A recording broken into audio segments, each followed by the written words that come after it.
In South America, the geopolitical prospects differ greatly between countries.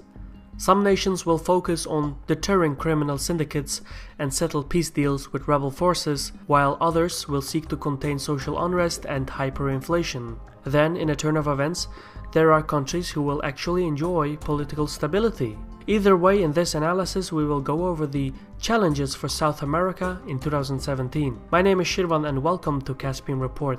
If you want to help our channel expand, please consider joining our fundraising platform on patreon.com/CaspianReport. In general, most of the South American economies are export-driven. Therefore, low oil prices in combination with low commodity prices will restrict economic growth in the continent. Another monetary issue that will impede economic growth is the strength of the American dollar relative to the national currencies. Since many South American nations have enormous dollar-driven debts, and the fact that the US dollar is expected to remain strong in the immediate future, many governments will struggle to repay their debt fees and experience a decline in budget revenues. One country that is particularly vulnerable to shifting commodity and resource prices is Chile. Nearly half of the nation's exports are focused in the copper industry. In fact, Santiago is a global leader in the production of copper. An estimated 14% of Chile's GDP comes from its mining activities.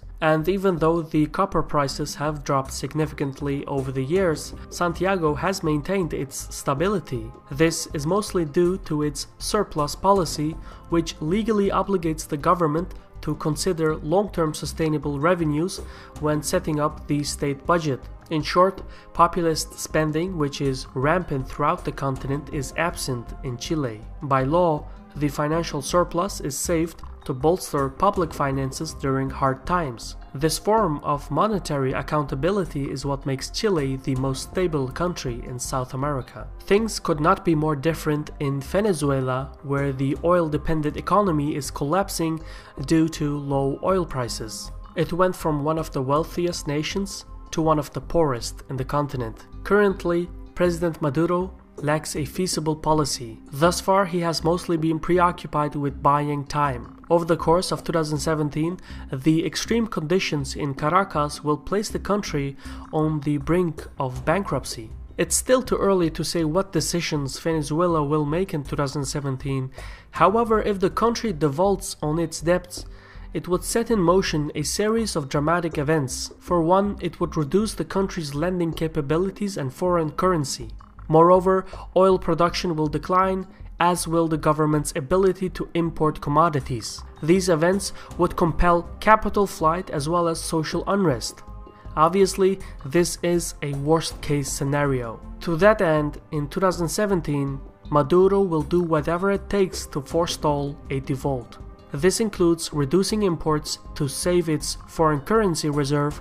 However, an import reduction and the subsequent scarcity of goods will only further inflate prices. We went over the inflation crisis in Venezuela in an earlier report, even before it started.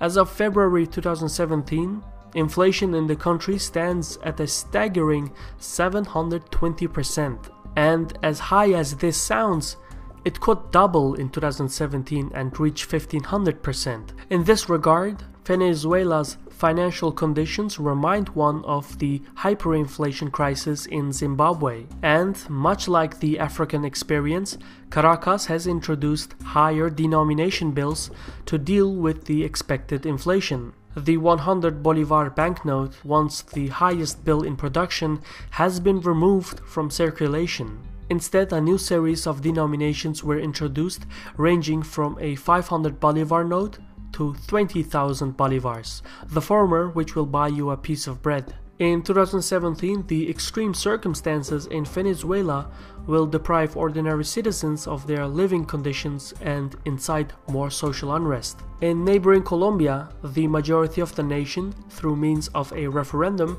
refused a peace settlement with the Revolutionary Armed Forces of Colombia, or FARC for short. The main opposition party, the Democratic Center, was behind the failure of the referendum. In many ways, President Santos is racing against time. His primary objective for 2017 is to reach a new peace deal with the Marxist rebels. To accelerate the negotiations last year, the Colombian Congress ratified fast-track legislative authority. This will allow for Santos to swiftly pass bills to demobilize and disarm the FARC. However, following the referendum, the ruling party and the FARC rebels have included the opposition in the diplomatic talks. Evidently, this will complicate matters. For instance, the negotiations could lose momentum and end up in a stalemate. Already, internal disagreements are fragmenting the unity of the ruling coalition and the FARC. Furthermore, the longer the peace talks take, the less likely a settlement becomes, which leaves the government coalition more divided than ever in face of the 2018 presidential elections. Further south in Peru, the country has enjoyed an economic turnaround. Over the past decade, low inflation, stable currency exchange rates, service-oriented sectors and free trade agreements have refurbished Lima's economic prospects. Nevertheless, in 2017, President Kuczynski's immediate objective will be to address the surging organized crime in his country. In the last few years, violent crimes such as homicides and abductions have risen substantially, especially in the city of Callao. Much of the problem lies with the detention of former kingpin Caracol, which left a vacuum of power in the region. Since then, criminal organizations have waged a war over the control of the city's port. The situation reached its peak in 2015 and 2016 when the government proclaimed a state of emergency in the city. However, taking on organized crime in Callao will be no easy task. The city plays a critical role in the Pacific narcotics supply route. Therefore, Kuczynski's fight against crime in Callao targets Peruvian, as well as Colombian, Ecuadorian, and even Mexican cartels. Elsewhere in South America, the Petrobras scandal will continue to determine the future of Brazil. Following the impeachment of former President Rousseff, the Petrobras corruption scandal is now dragging most of the government into the investigation. Of the 513 seats in the Chamber of Deputies, 303 members face charges for serious crimes. In the National Congress, 49 members of the total 81 are under investigation. Even the current president, Temer, is under investigation for illegal donations to his re-election campaign as vice president in 2014. It goes without saying that the level of corruption is unprecedented. The sweeping investigations also come at a delicate time.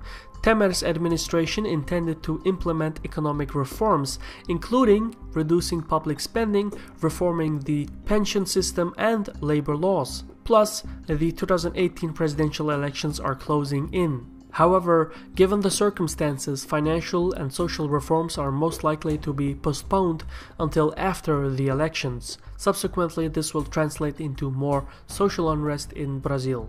The situation is more fortunate than neighboring Paraguay.